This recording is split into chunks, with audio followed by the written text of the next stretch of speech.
get started in the nighttime. I'ma go hard when it's my time. Yeah, I'm hard and I'm light. You know you can't pause when the time's right. Sitting in the stars are watching you. You gotta ride the tide. Good evening and welcome to Chatbox with Sam. Tonight's guest is actor, producer and director Roberto Sanchez. Good evening, Roberto. How are you? Good evening. How are you doing? I'm doing well, thank you. I'm doing good too. It's a Friday night and we're here on Chatbox with Sam for season 3 and let's chat. So Roberto, you've been in the film industry for a very long time. I know you've done a lot of shorts. You were in Day Labour with Danny Ruro, Corey Nemec and Gary Carrings. Would you like to tell me how it was in Mexico on set for that production? It was interesting because it was right as COVID was really starting to pick up. Yes. So for a minute there, we were actually concerned about if we were going to be able to get back into the United States. But you know, it was it was the first time that I was on a set where we really watched all the precautions as far as, you know, wearing a mask and making sure everybody was tested. And it was just a small community of us. And we made sure that, you know, we looked out after each other and made sure that we were all safe. And listen, we had a great time shooting. It's a really good film. In the film industry, it's very difficult to get everything off the ground and you've put all that work into it. So, and you were in Too Fast and Too Furious, and I met you through Chuti Tui and Oscar, and they're very lovely people, and you were played in a short with them, Just a Man and Just a Woman.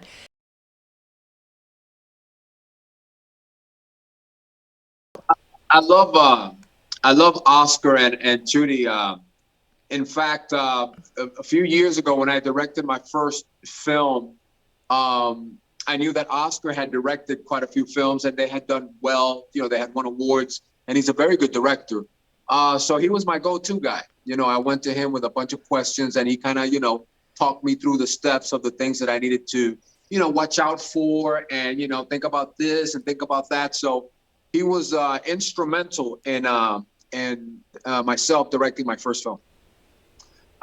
This project is a project that I wrote and directed. It's called Heroes, and it's a beautiful story about the comic book world. Superheroes, villains, are they real? Are they not? And it's called Heroes. I hope you enjoy it.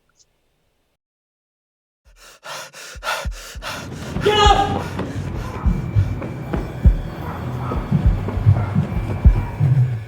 Those boys keep on messing with me. Why?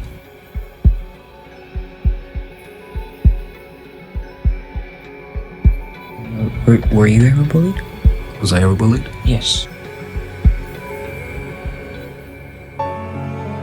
What'd you do about it? I'm not telling you to fight. In fact, you should do everything you can to avoid fighting. But when all else fails, you're going to have to stand up for yourself. And when that moment comes,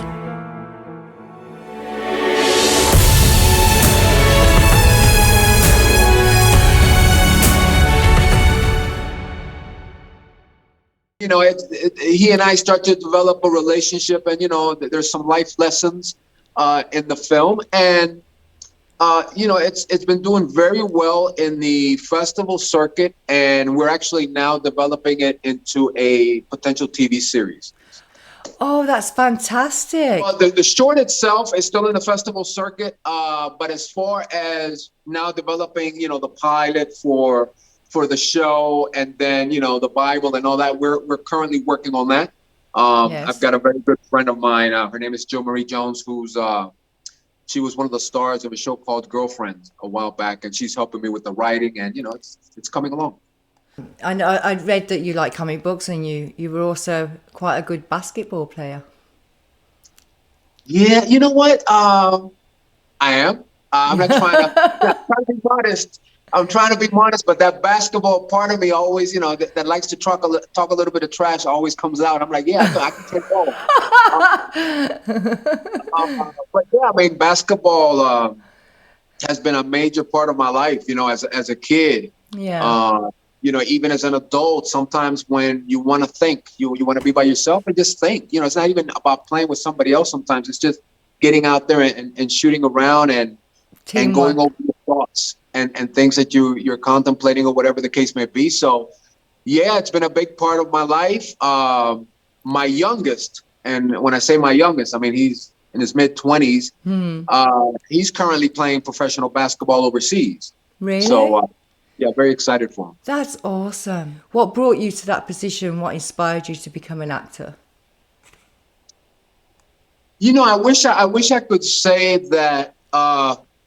I've always wanted to be an artist. That as a kid, I wanted to be an actor, and maybe I did high school plays. I wish I could say all of that, but I had no interest in being an actor. Never have had an interest in being an actor. For me, it was all by accident. Oh. Right after high school, I went into the military and did Yes. 11 years in the Navy.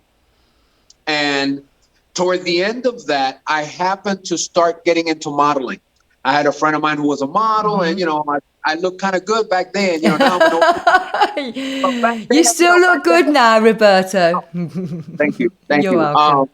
but back then, I had something going on, and so I started modeling, and it was through the modeling that ultimately that got me into commercials, just based on my look, not because of any acting skill. Right. And that took me from Virginia Beach, where I started, to Atlanta. I was there for about 5 years doing the modeling stuff. And then I went back home to Miami. Right. And it was once I got back home, within a few months, the agent that I had said, Roberto, I know you're not into acting, but there's a huge movie coming into Miami. And I don't know, I think you have a great look. I'm going to send you. And sure enough, she sent my stuff, and they wanted me to audition. So Too Fast, Too Furious was actually my first audition ever. Yes. And I was fortunate and blessed, lucky, call it whatever you want. The director, John Singleton, I think he saw something in me that I didn't see in myself. And I booked it and, worked on that for about 3 months. And then it was like, okay, now what do I do? I had now been introduced to this world of just, famous actors and bunch of people and bunch of cars, and the money was good. And Paul Walker. God bless his soul. Yeah. bless him, bless his soul. Yes, absolutely. Wonderful guy. But yeah, then it was like, okay, so what do I do? Do I go back to like my regular thing here in Miami? And my agent was like, listen, what happened to you doesn't happen to actors that been in this game for 20 years. You got a big break. If I were you, I would go to LA and ride this thing, see where this thing takes you. Awesome. And sure enough, I jumped in my car, drove all the way out to Venice Beach, stayed with a friend of mine's from the movie, and that was 20 years ago. Wow. I love Venice Beach. I love watching the surfers there.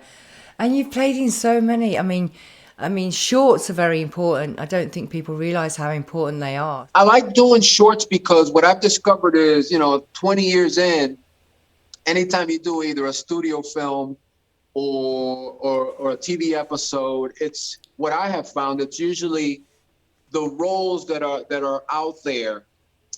I'm blessed. I'm blessed to be able to make a living as an actor, so I'm not complaining. But sometimes they lack depth.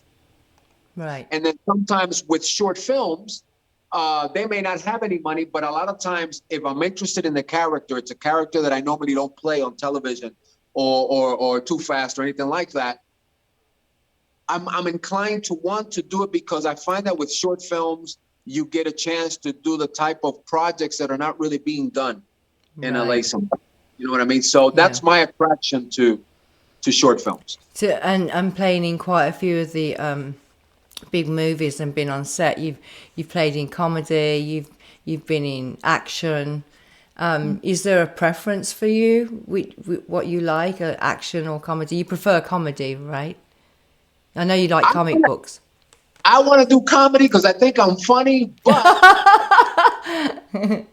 Hollywood, they like me in a certain way. I sometimes I'll play these authoritative type figures, good guys or bad guys, but it's guys that are demanding and they're stern, and that's great. I don't mind. I love playing those, but a lot of times I would rather do comedy because with comedy, it's just, you have fun, and ultimately what we do is make believe. You're making movies, you're making TV. Have fun doing it. So yeah, if I had a preference, I would love to do more comedy. And is there any part that you've played that you've seen your own personality within that role? I mean, I think as an actor, something that you have to do a lot of times is you'll read for a certain character, and it might be a drug dealer, it might be a commander, it could be a variety of things, a police officer, a fireman. Even though I've been a lot of those things. Not the drug dealer part. Not the drug dealer. I believe you.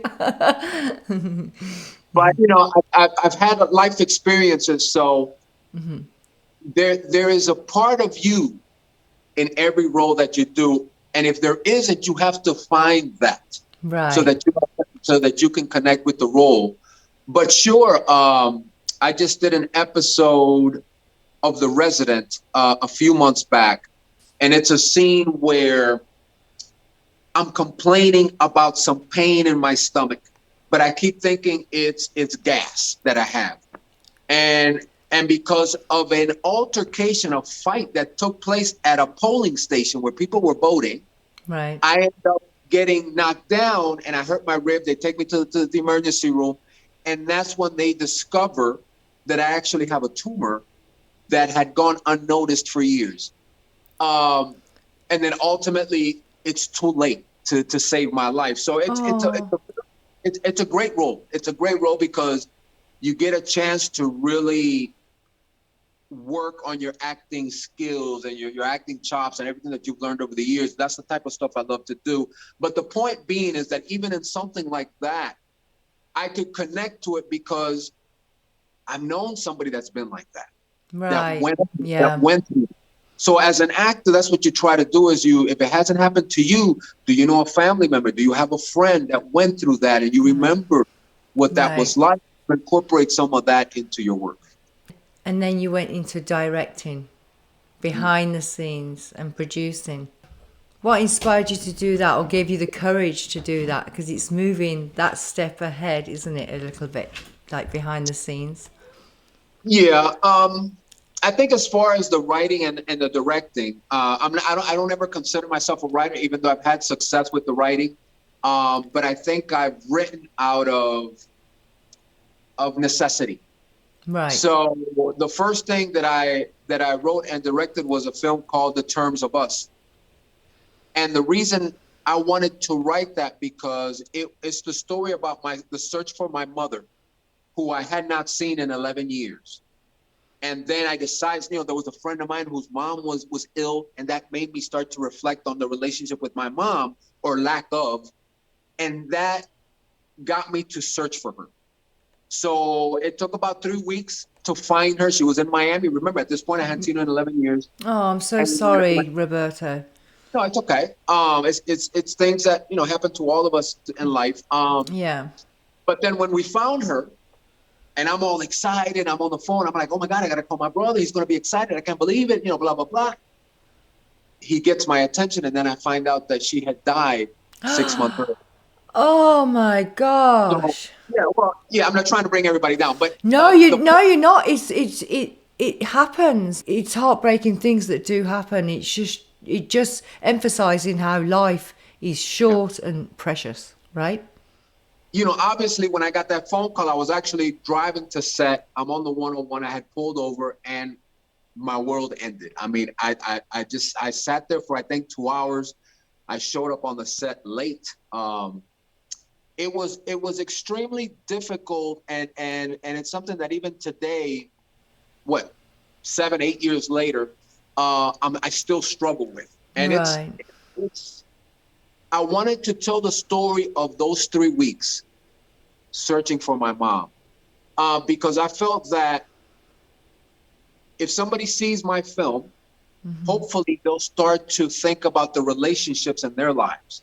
Right. And the message that I wanted people to get out of this movie is, if you have a relationship with somebody and for whatever reason you don't talk, you've stopped talking to your family members, maybe good friends, reach out to that person and talk to them and say, hey, is there any way we can fix whatever's going on between us? Right. Now, if you can't, you can't, because you can't fix anything.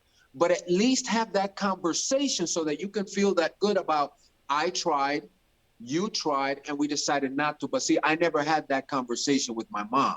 You never had And a chance to tell her anything. That is the guilt that I deal with, and the struggle that I deal with. So my purpose was, it ended up being an award-winning film. It was in a ton of festivals, won a bunch of awards, but it wasn't about none of that. It was about the people that would come after the Q&As, and they would say, thank you for this. I'm going to call my mother tomorrow. Oh.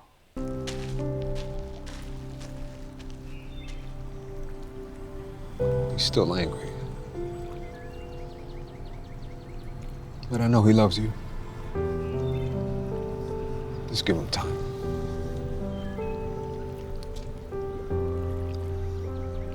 Been thinking about what I wanted to say today.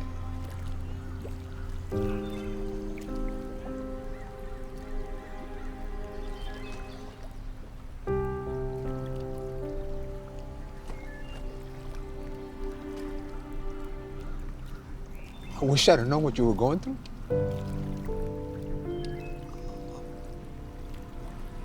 It would have helped me understand why you did the things you did.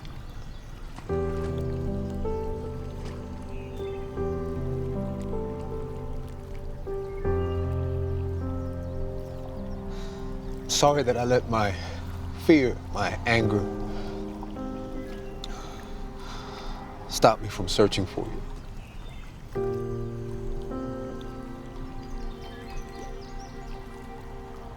From getting the help you needed.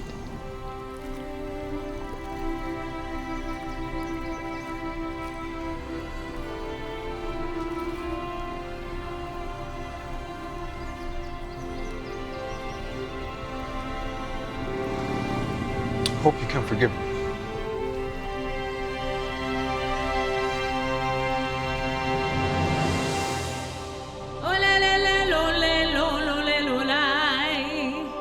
Te encontré en Habana, numa calle de plata. Me queda tu sonrisa y tus ojos me encantan. People were saying that it would be cathartic, to shoot this film and tell this story. It's going to help you heal. But what I started to, which is interesting, what I started to see was that whenever I would do the Q&As at these film festivals, I couldn't talk about the film because I would get emotional. And I was like, oh my God, this is not working for me. And I got lucky that NAMI, which is the National Organization of Mental Health, Right. the largest mental health organization in the country, found out about my film. And they invited me down to the University of Miami to speak in front of these doctors Yes. that deal with mental illness or what have you. They showed my film, and I got on stage, and I'm looking at these people, which is a different crowd than what I'm used to, because I'm used to the entertainment business. These are professional medical people. And it wasn't until I got up there and without even thinking, I said, I'm going to tell you guys something that I've never told anybody. I cried this morning. Aww. I cried. I'm going to cry when I walk out of here, and I don't know why. And it wasn't until I said that everything changed. I'm sorry. No, it's good. I'm just empathic. I'm a real baby. I'm a right empath. It's good. I cry to commercials. But it wasn't until that came out in front of medical experts that did something to where now I'm able to have this conversation about my mom without breaking down. So yeah, it was a great experience. It was important for me to do that. And going back to your question, what got me into the directing? I needed to tell that story. I wrote it. I'm not a writer, but I wrote it. Again, I reached out to people like Oscar to help me with the do's and don'ts of directing, and that's how the film was made, and it got distribution on Shorts TV, which is on Direct TV. Right. So That's awesome. we're very blessed. You made an impact, and you know what? I think everything happens for a reason, Roberto. And I think you were meant to write that, and you were meant to open wounds so you could heal them, because you were acknowledging them when you were writing that, and when you shared it, it opened wounds. And if we don't open them, we can't heal them. Grief is yours to own. And some days you can be angry, some days you can be confused, some days you can be really happy and laughing and joking around, and never feel guilty about the emotion you're feeling at that time for that person. You know, a discovery that I made prior to this happening, a year or two prior to this happening, was that I think what kept me away from reaching out to my mom for those 11 years was I was still angry. You know, there was a lot of issues there when I was a kid, that once I got out of that house at 17 or 18 years old, I ran into the military, and I was gone. And I just wanted to run and get away. And then I started finding that I'm running from my mother, my family. I'm running from relationships. I'm running from locations where I'm always just trying to get away from something.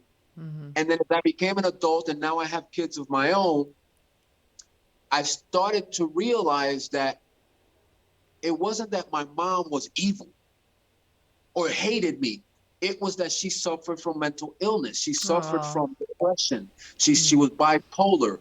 And these are things that as a kid, I don't know what the hell that is, especially in the 80s, when that probably wasn't even addressed the way it is today. No, they probably wouldn't have had no clue how to even treat it or diagnose it. Sure.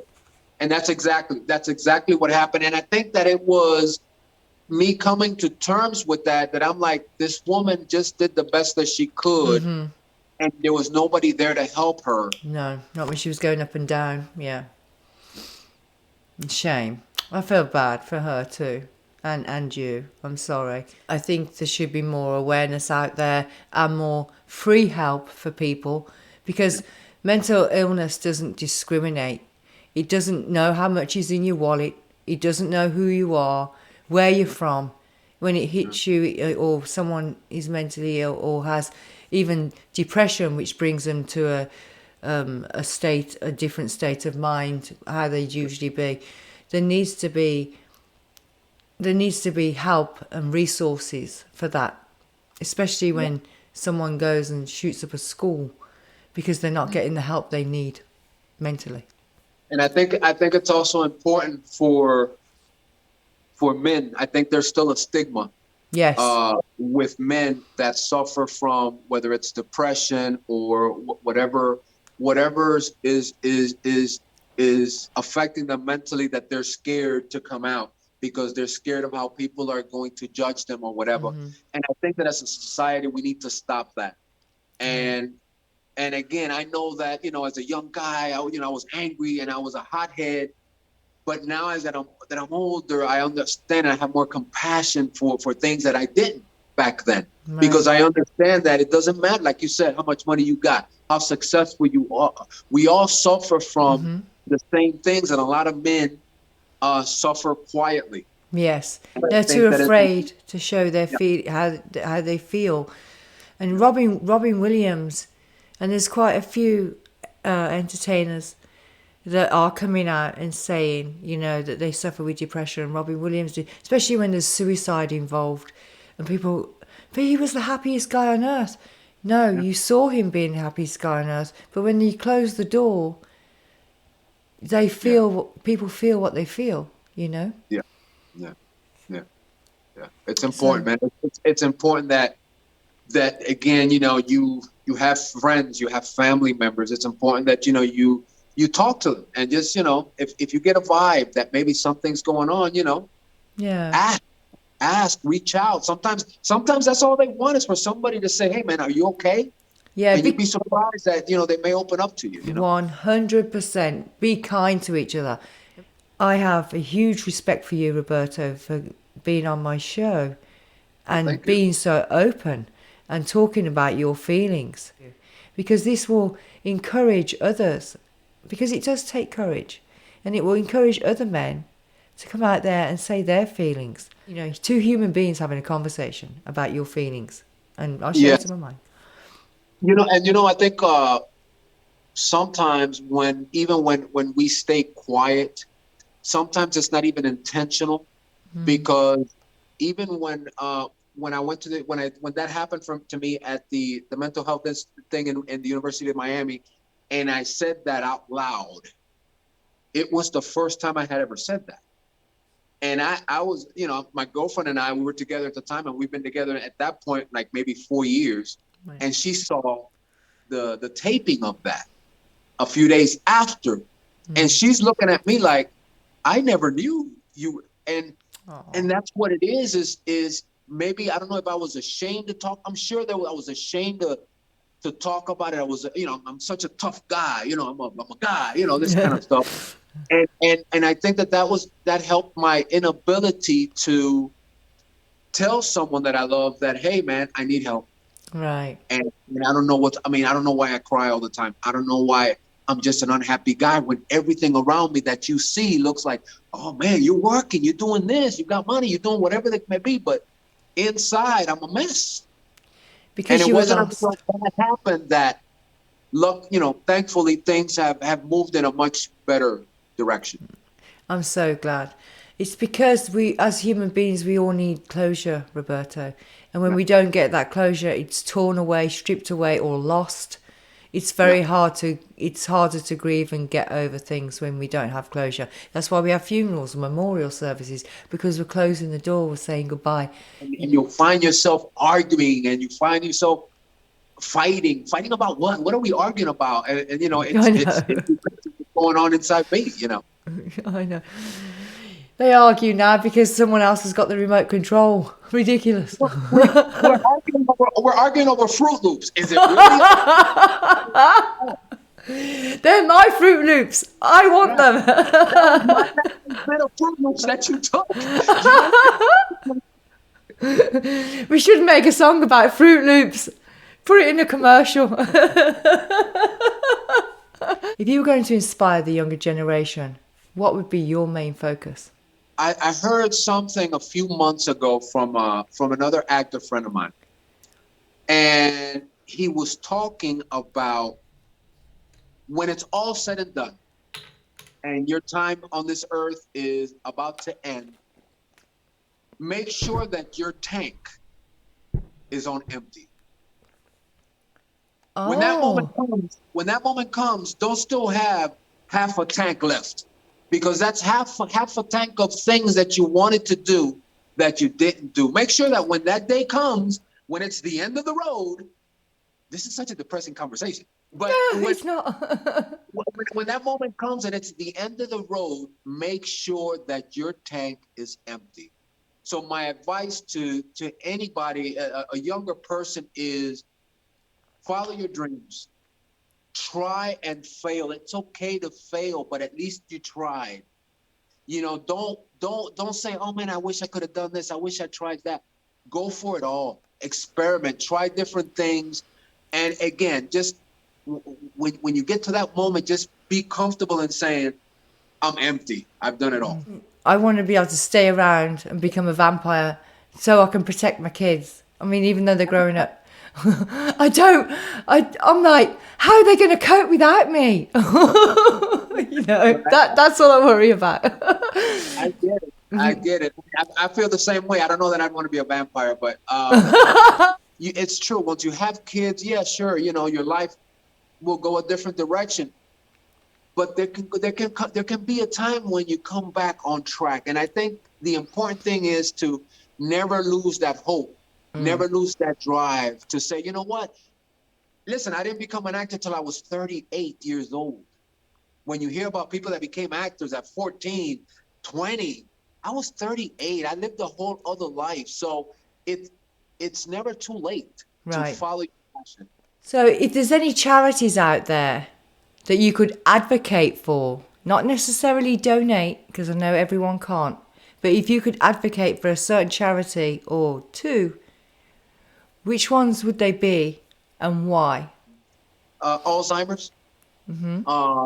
You know, once I found out the whereabouts of my mom,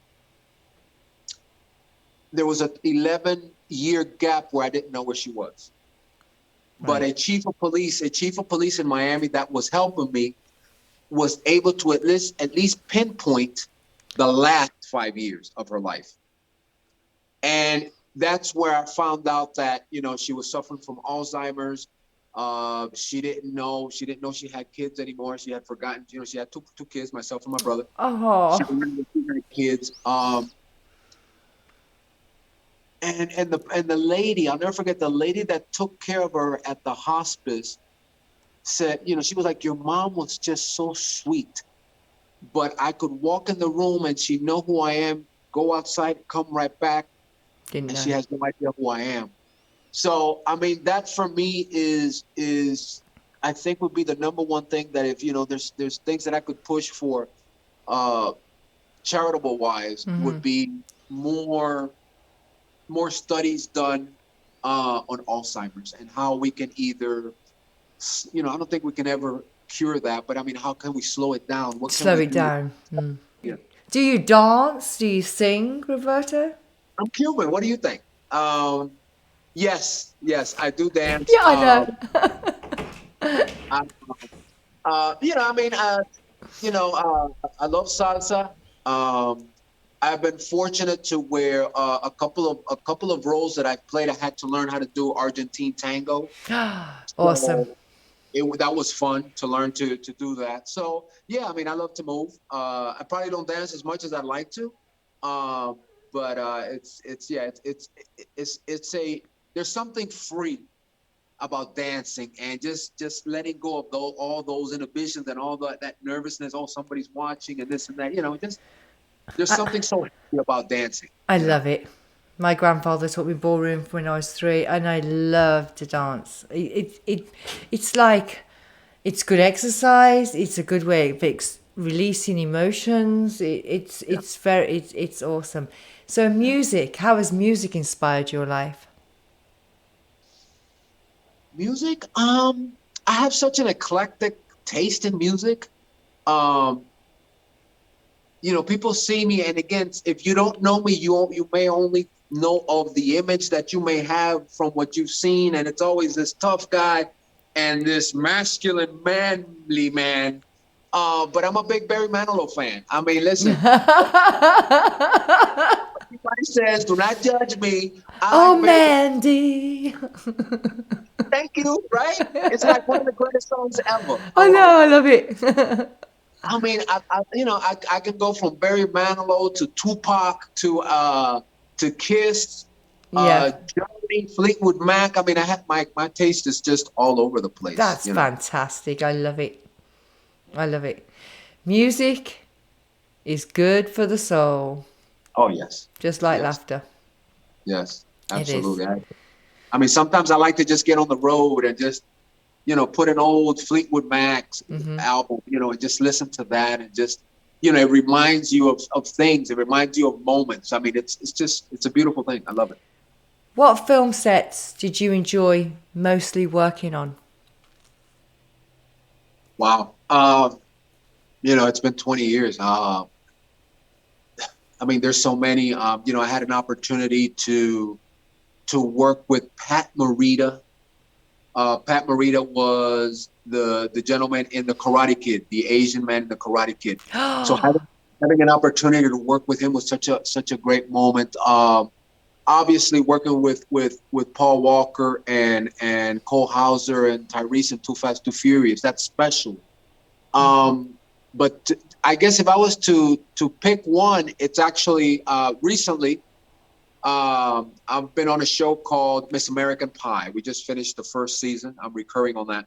Hopefully it'll get picked up for a second season. But it has a great cast. It's Kristen Wiig, Allison Janney, Laura Dern, Ricky Martin, Carol Burnett, So if you want, if I have a set, I think it would be this particular set because we've had so much fun shooting. It's a comedy, and I got to tell you, the first day that I see Carol Burnett, I was like, oh my God! Like I've been in this game 20 years, so I've worked with everybody. I don't get starstruck about nobody. No. But when I saw this woman, I was like, oh shit. The director says, Roberto, would you like to meet Carol? And I was like, oh, yeah. Brings me over, and we're getting ready to shoot a scene. And he brings me over, and he's like, hey, Carol, I wanted to introduce you to Roberto. He plays Pinky. And I'm like, how you doing, Ms. Burnett? My name is, and she's looking at me like, because he can't even remember his name. It was like so embarrassing. But even in that embarrassing moment, man, it was like my greatest moment ever was just meeting this woman that is an icon and has a special place in my heart because, oh my God, everything is so depressing. But because when we were younger, right, we were poor. We were coming up and still with my mom, two kids. We struggled, man. It seemed like every month or every other month, our electricity was being cut off. Right. I was the only one that spoke English, and I'm like 10 years old, and I'm having to call the electric company and tell them, please turn the lights back on. We have kids here. We're going to pay you next week. I remember this thing like it was a script.